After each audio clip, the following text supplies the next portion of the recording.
Today, I'm going to go over my exact uploading process and settings I use that have helped me go on to get videos like this, almost 4 million views, this one 2 million views, this one 3 million views, this one 1.9 million views. You get the idea. Now I've got the social proof out of the way. Let me just show you exactly what we do step by step in depth and make the best YouTube video uploading tutorial on the internet. So first thing you're going to do to upload your video is come to YouTube. Obviously you need to be signed in, hit this button, hit upload a video. Pretty straightforward. I have already done that and you can see I have a video being uploaded or has uploaded right here. The first thing we're going to look at is the title. Now we're going to get on to some of the more advanced settings and cool fun stuff later, but we need to spend some time on the title here because the title is incredibly important for a number of reasons. First myth I want to bust. There have been people around here saying that the file name of your video, which is often reflected in the title, impacts your SEO and how well your video ranks. That is a complete lie. Ignore anyone who says that. But what does matter to SEO is your video title itself. So if you want to rank your video in search, getting this right is the most impactful thing you can do. The thing is though, not every video is designed to get the majority of its views from YouTube search. So let me give you an example. Let's go this video that I showed you earlier.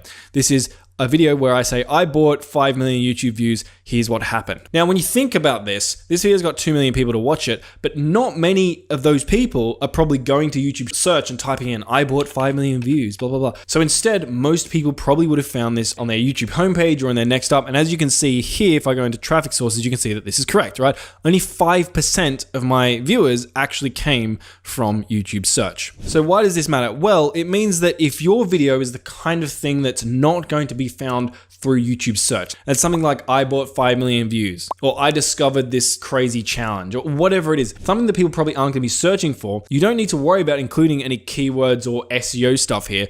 Just focus on making this title as clickable as possible. The more clickable it is, the more likely it is the algorithm is going to promote that video to viewers on the homepage, on recommended, and your video is going to get a lot of views. However, if your video is the kind of video that is likely for people to search for it, so tutorial videos are a good example of this, like how to change a light bulb, for instance. In those sort of instances, it's very important that you get keywords right because otherwise your video is not going to show up. And the reason I'm telling you all this here is creating the right title that's going to get you the most amount of views really depends on the type of video you're posting. And you need to evaluate your video, figure out which of the two buckets I've just mentioned it best fits in, and then write your title accordingly. I might turn gain into get because I'm a dumb Australian who doesn't like long fancy words. Then I might come over here and type get analytics access to a YouTube channel like a pro. Because what I think viewers who want to find a video like this are going to most likely be typing into YouTube is something like how to get analytics access to a YouTube channel. And so I want to make sure those keywords are in my title. Now you can use a keyword research tool like vidIQ, for instance, to dive a lot deeper into the best keywords and search phrases to include in your title. But for now, I'm just going to leave this and move on to the next part of our video, which is the description. Now the description is something that people get wrong all the time. And it's actually one of the most important elements to uploading your video. So here is the description template I like to use for all of my videos. I'll explain exactly how to use it and why I use it right now, but I'm going to give you this template for free later in the video just as a bribe to keep you watching and get my watch time up. But anyway, so the first bit of the description is you want a little text hook that sort of elaborates and teases what your video is. This hook, we don't want it to be any longer than 95 characters. And I'll get to why that is in a moment. Also, if you're creating a searchable video, like we talked about earlier, you want to make sure that you're including your keywords in this section. If your video isn't very searchable, it doesn't really matter what keywords you include in here. Just make sure this section entices and excites people to stick around for the video. All right, so I might write something like, here's a step-by-step tutorial on the easiest way to get analytics access to a YouTube channel. I'm just gonna check the character count of this. Bam, perfect. 94 characters. I'm just using an extension. It's called character count. It's completely free. And again, if you're seeing extensions and stuff around my uploading process, I like using tools to make my life easier, but you can do most of this stuff manually if you don't mind putting in a bit more time. So now we're going to move down our description a bit to this section. This is what I call your first call to action. And a call to action is where you promote something. And if you have a product or service, obviously this is the perfect place to put it. And you might be thinking, but Marcus, I don't promote anything. I don't have a product or sponsor or whatever. That's fine. Promote another one of your videos here. If someone clicks on your video and then they click on your call to action, you've now turned one view into 2 views. So don't miss out on that opportunity. And you want to copy the exact spacing and character counts I mentioned here, because what we want this to look like is, let's go to a video on YouTube, good old Grammarly ad. What we want our description to look like is this. So you're going to have your first text hook. That's the first thing people are going to read. And then you're going to have your call to action here with the link showing up, whether that's to your product, service, or another YouTube video. And this is all going to show up without people having to click on the more button. You don't want to push this link down to another row, because if you do, then people aren't actually going to be able to click on it without clicking on the more button. Now, speaking of links, this is something else that people stuff up. If you're linking to a product or a service or a website, and try to have a unique tracking link for every single video, that way you know exactly what videos are sending traffic to your website. Because some videos send more traffic than others. For example, I had a video that got 700,000 views, I think, and it was sending double the amount of leads to my website as another video I had that I think had like 1.4 million views. And without my tracking link, I would have had no idea that my 700,000 view video was more successful, and I would have kept making more videos like the one that got 1.4 million views. Now, if you're not sending traffic to a website, let's say you're promoting another YouTube video, you don't just want to link the video here. What you want to do is create a playlist. And if you haven't got any playlists already, you just want to come to your YouTube studio,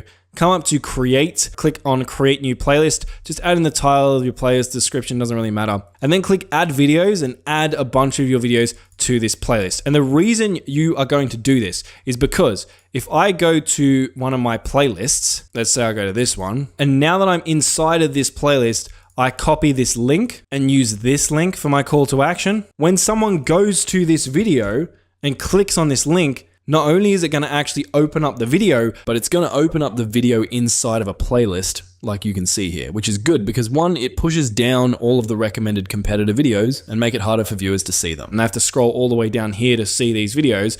But two, it means that if people get to the end of your video, now they're going to just automatically be loaded up another one of your videos, and then another one, and then another one, which is going to hopefully help you get multiple views off the same viewer. So I'm going to put that there. Next, what I like to do is I like to have this videos to watch next section, and I have a couple of different videos that are related to the topic of the video I'm posting with links to them, again, to try and get people to watch multiple of my videos. And what you'll notice here, if you look at these links carefully, you'll see that these look like the link I just showed you. And that's because these are also playlist links. So if I copy this and I chuck this into YouTube, you'll see that it loads up this video, but it loads it up again inside of a playlist. Now down below, what I like to do now is have another section for calls to action. Again, I use emojis here because I want to draw people's attention to these calls to action. This is exactly the same as the call to action that's up here. I just changed the wording of it. So if people don't click up here, I have another shot of getting them to click down here. So what I would do is I could just like copy something like this. Instead of doing want to watch me buy 5 million views, I could just do something like, I spent $80,000 buying views, watch what happened here, which is actually true, by the way. And again, I'm just going to promote the exact same thing. So now I've got the opportunity to try and get people to do this thing. And then below that, I'm just going to have any other calls to action that I want to promote. So this could be maybe your social media. For me, it's an email list. I highly recommend people promote an email list, especially if you're an education type channel, because it means if anything ever happens to your channel, you have all the email addresses of your subscribers, and so you can just email them your new videos or your new offers or products or whatever it is. Now below that, I like to have a little quote. I don't know if this actually makes a difference. I just like it. I'll then have my contact information for brands, and then below that, I will have a bunch of hashtags. Now, I get a bunch of questions about these hashtags. Firstly, people ask, is it not allowed by YouTube? And the answer to that is no. If you read YouTube terms and conditions, they say you can have up to 60 relevant hashtags, and I usually have about 50 here. And when you link a hashtag in your video, it's going to one, show the hashtags at the top of the description. But if you click on those hashtags, it's also going to make your video show up when people type in that hashtag. Now, do many people type in hashtags? No, this isn't a great strategy to get huge amounts of views. As you can see, there's only like me and 2 other creators actually tagging their videos with these hashtags. But I think about it this way. It can't hurt. It's not going to make me get less views. And if your videos are all around a similar topic, I normally just copy and paste the same list of hashtags, but just be careful doing that if your videos are very different, because YouTube terms and conditions say you need to make sure your hashtags are actually relevant to the video that you're posting. Now, if we keep coming down, we end up in the custom thumbnail section. Now, quick note here, if you don't see this section, it's probably because you haven't verified your channel. So if you have a new channel, what you need to do is come into settings, then you want to go to channel, then you want to go to feature eligibility, and in here you can see this is a new channel, right? I'm not eligible for these other two features because I haven't verified my phone number. So you would just need to verify your phone number, and then you'd also need to verify a valid ID to get access to the last one. And that's going to allow you to do things like custom thumbnails, upload videos longer than 15 minutes, etc., etc. But anyway, back to thumbnails. We have upload a file, which can upload a singular file. You can auto-generate a thumbnail, which is usually horrendous, and you can test and compare, which is going to let you upload multiple thumbnails and test them against one another. Now, I do think the test and compare option is the one you should go with. I've heard people saying test and compare actually hurts your videos. I haven't found that, and a lot of my other YouTuber mates who are much smarter than me haven't found that either. So what I would do is you just come in, click on this, and then you upload multiple different thumbnails. So I might just upload this one, this one, this one. Now, what I will say is that I have been getting some interesting results from thumbnail test and compare. Let me show you what I mean. So if I come to my contents, you can view how your thumbnails went later by coming down to the video that you added on, clicking on options and clicking on view, test and compare. I did test and compare, but with 3 of the exact same thumbnails. I did this across multiple videos. What you can see is that YouTube actually gave me very different results. It said that this thumbnail was the most successful with a 40% watch time share, and this thumbnail was the least successful with 27% watch time share, which is interesting because these two thumbnails are literally exactly the same. So right now, should you fully trust YouTube's test and compare feature? A friend of mine has actually talked to YouTube's developer team who created this feature, and even the developers who created this feature say that they think it's about 50% accurate, which probably means it's like 30% accurate. So long story short, don't take the results that you get from thumbnail test as gospel. Also, it's not a bad idea to run the thumbnail test multiple times to make sure that your winning thumbnail actually is a winning thumbnail. But overall, I still do use it right now, assuming all 3 of your thumbnail variations are actually good quality. All right, if we continue down, we now are at the playlists section. Here, you can just click in here and just select all playlists that are relevant to your video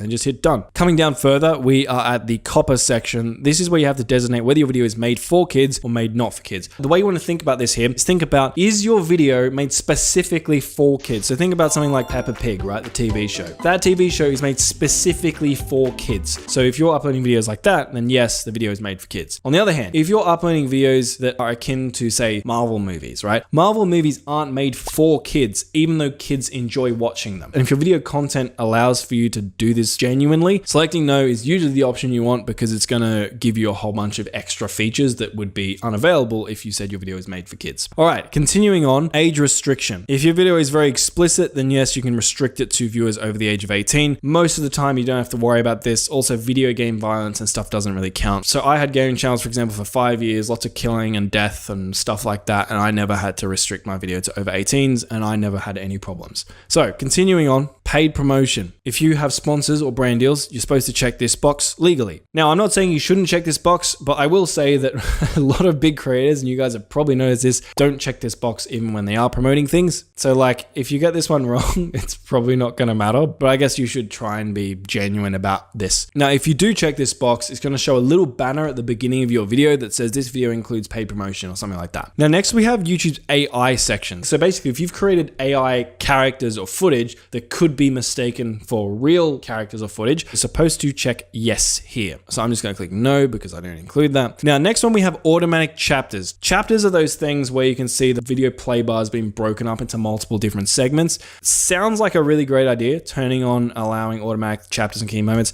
I hate it because YouTube's AI often gets it wrong. So I would turn it off if you want to add those sections or segments to your video, which, as you've probably seen from my uploading process here, I don't think it's necessary. There are times where I think chapters can sort of hurt retention because people see the upcoming chapters and they just skip to them. But of course, that's not every video. So if you do want to add chapters, I would do it manually. The way you would do that is you'd come up to your description and you would type 0:00 and then type the name of your first chapter. Then you'd come down and type the timestamp where that chapter ends. So let's say it's 0:20, then type the name of the next chapter that's going to be. So it might be intro, you might say 0.1, and go 0, 50, 0.2, 150, 0.3, etc., etc. You don't have to have these spaces. I just added them in for some reason. And that'll make those chapters appear inside of your video. Now, an important thing to note, if you are doing chapters, try not to spoil your video. So I see a lot of people do this. In their chapters, they basically spoil the content and make it so the viewers don't actually need to watch. So for example, if I had a chapter in this video that was like, why chapters don't matter. You're going to be watching the video and you're going to see that little chapter with its title and be like, okay, he said chapters don't matter, so I don't need to watch this. I'm just going to go to the next step, and people are going to skip. If you are doing chapters, when you're titling them, try to title them in a way that doesn't make people think, oh, I already know this, or I already know what's going to happen, and just skip to the next interesting part of your video. All right,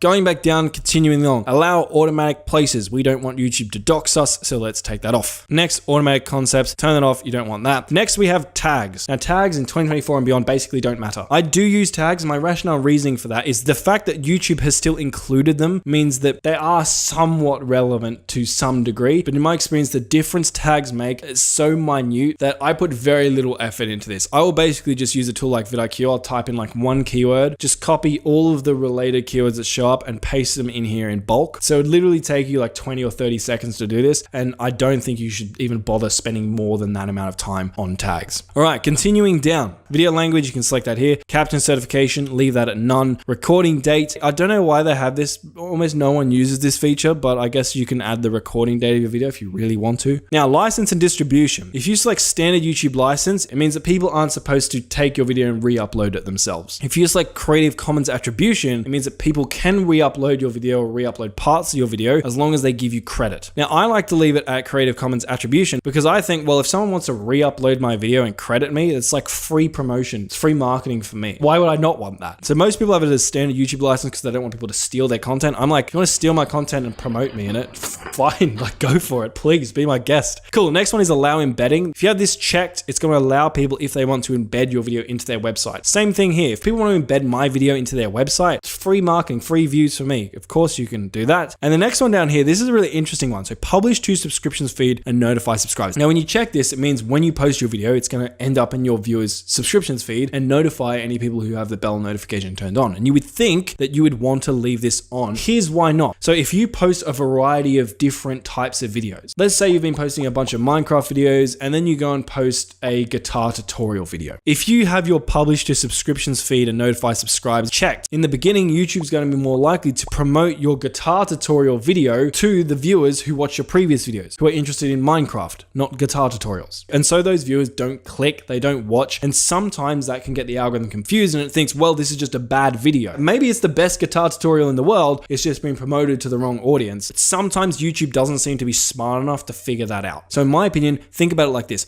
Would the viewers of your previous videos also really want to click on this video that you're about to publish? If the answer is yes, great, leave this on, publish it to subscriptions feed and notify your subscribers. If the answer is no, leave this off because you don't want YouTube to send your video to the wrong type of person who's not going to watch and is going to make it less likely that the algorithm will promote your video more in the future. Next, allow shorts remixing. This will just allow people to create shorts using your content in your video. Again, I like to allow this because free marketing. And if we come down to category, this is where you can select the category of your video. Now, if you select certain categories like gaming, for instance, it'll actually allow you to type in exactly what the game is that you're playing. In other categories, say like comedy, doesn't require any sort of additional specification. So I would just go through here, select the category that makes most sense to you. And if there are any additional prompts that show up when you select your category, just fill them out to be as accurate as they can be in describing whatever type of content it is that you've made. So for this video, I might just go like education. This is going to be like a how-to video. It isn't part of any academic system, so I'm just going to go none. And here I would just type in whatever it is I help my viewers with. All right, continuing on, comments and ratings. I like to allow comments to be on.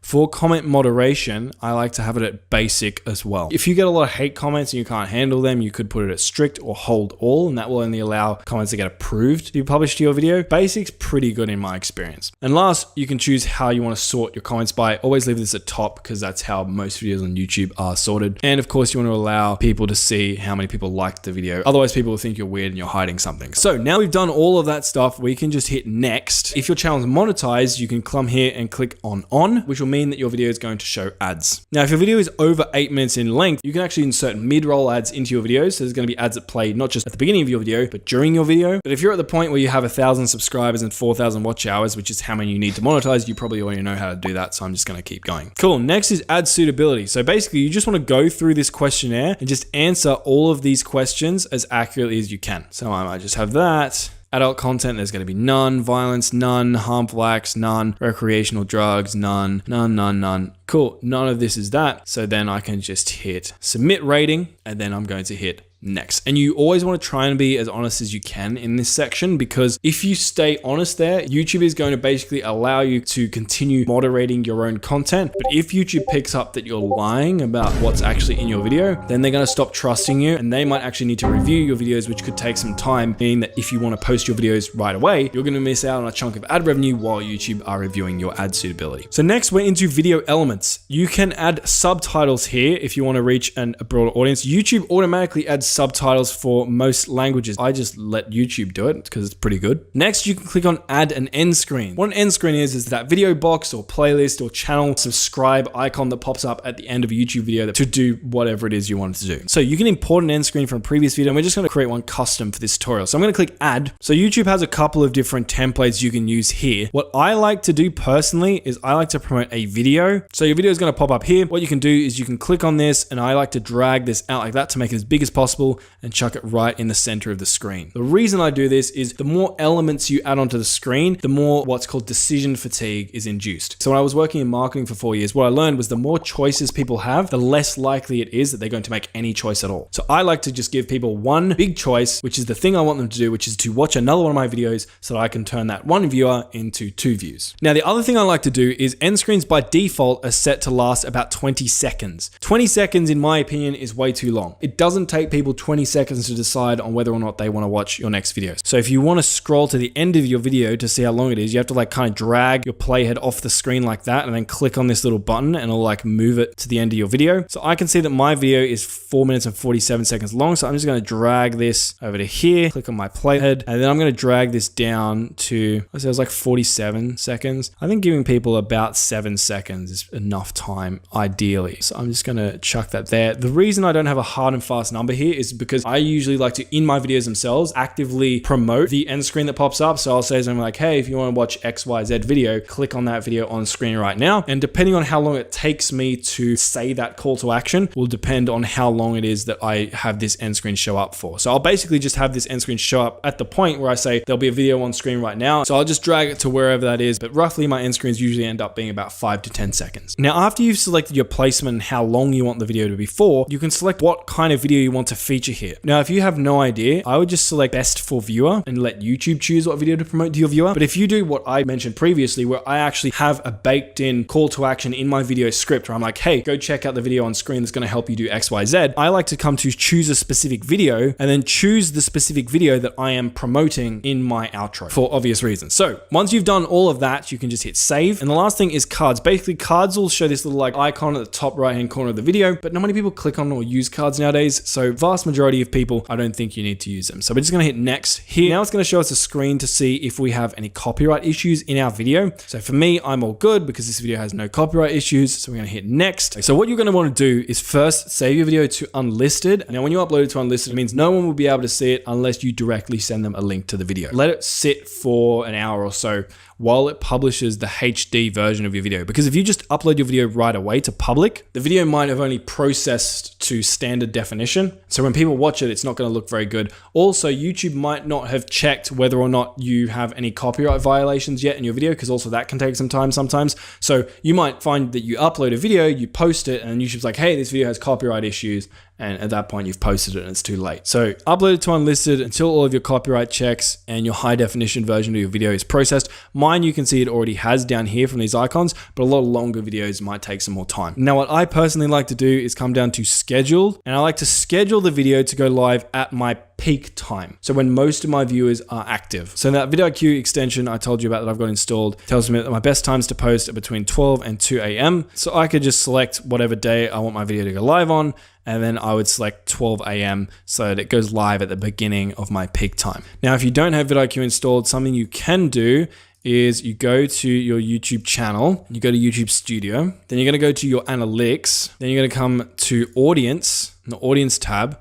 And if you scroll down, you should see this little thing here, and it's going to tell you when your viewers are online. So if I hover over these boxes, the lighter purple you see, the more viewers are online. So these dark purple sections, it means not many of my viewers are online. If I hover over this, you can see that. But if I hover over these sections, for example, like from 12 to like 2, 3, 4 a.m., that's when the majority of my viewers are, which is what vidIQ just told me, right? I should be posting around like 12 a.m. But quick thing, bear in mind, if you have a really small channel and you don't have much data, unfortunately, this section of your analytics is not going to show up. In saying all of that though, don't worry too much about publish time. A lot of people make a big deal about what's the perfect time to publish out to get more views. It really doesn't make that big of a difference. But coming back to actually publishing our video, you might see this option down here set as Premiere. What this will do, if you select this and you hit set up Premiere, you can select like a countdown timer that might look something like this, and you can choose what you want the length of the countdown timer to be. So you can actually make a trailer for your video that people can watch before your video goes live at the scheduled date. And you can also add redirects, which would allow you to sort of like stitch together multiple live streams or live events.